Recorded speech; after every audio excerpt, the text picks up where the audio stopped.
Selamat pagi, inilah headline news pukul 8 waktu Indonesia Barat. Untuk menurunkan harga pangan yang terus merangkak naik, khususnya di bulan Ramadan ini, pemerintah semakin gencar menggelar operasi pasar di seluruh Indonesia. Salah satunya operasi pasar yang digelar pagi ini di Pasar Minggu Jakarta, yang dihadiri langsung oleh Menteri Pertanian dan Menteri Perindustrian. Marcelina, kita akan menyampaikan informasi selengkapnya langsung dari lokasi operasi pasar berlangsung. Gita, selamat pagi. Bagaimana sinergi antara 4 kementerian dan strategi apa yang akan dilakukan untuk menurunkan harga pangan?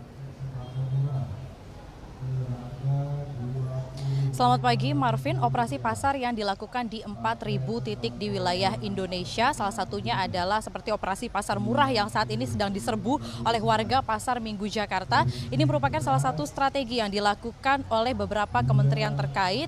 Dalam hal ini baik itu dari Menteri Pertanian, Menteri Perindustrian, Menteri Perdagangan, Menteri Koperasi, ini untuk menekan harga pangan yang terus merangkak naik. Khusus untuk di operasi pasar murah kali ini, ada beberapa bahan-bahan pokok, kemudian juga bahan pangan yang dijual seperti daging sapi dijual dengan harga Rp75.000 per kilogram, kemudian bawang merah yang dijual dengan harga Rp25.000 per kilogram, dan juga cabai merah dijual seharga Rp18.000 per kilogram. Namun yang menarik yang tadi disampaikan oleh Menteri Pertanian Amran Sulaiman menyatakan bahwa untuk operasi pasar murah ini merupakan jangka pendek, strategi jangka pendek yang dilakukan oleh pemerintah untuk menekan harga. Namun ada jangka panjang yang akan dilakukan oleh beberapa kementerian terkait yang bersinergi, tadi seperti sudah saya sampaikan, dan kementerian ini akan mulai untuk memotong rantai pasokan.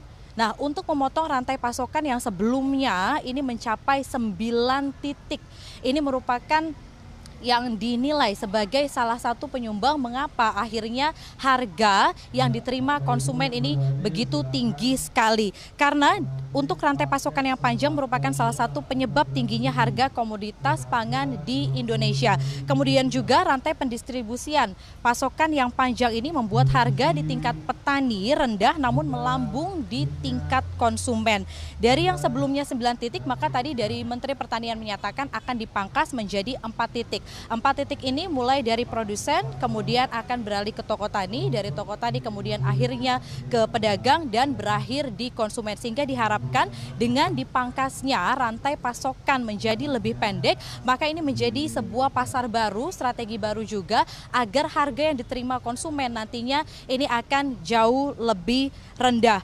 Kemudian juga tadi disampaikan bahwa untuk mengapa khususnya di bulan Ramadan ini harga pangan terus merangkak naik, karena dari konsumennya pun juga ini berbondong-bondong atau tingkat mereka untuk membeli ini begitu tinggi sekali, walaupun sebenarnya pasokan atau stok pangan yang dimiliki oleh pemerintah ini begitu cukup sekali, namun dari pedagang ini menaikkan harganya karena ada permintaan yang tinggi dari konsumen. Dan berikut kita dengarkan pernyataan dari Menteri Pertanian Amran Sulaiman.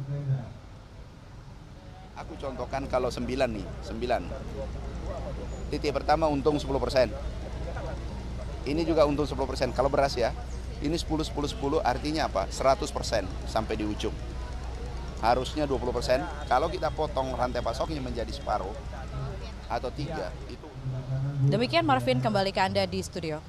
Marcelina, kita melaporkan langsung dari kawasan Pasar Minggu Jakarta Selatan. Terima kasih.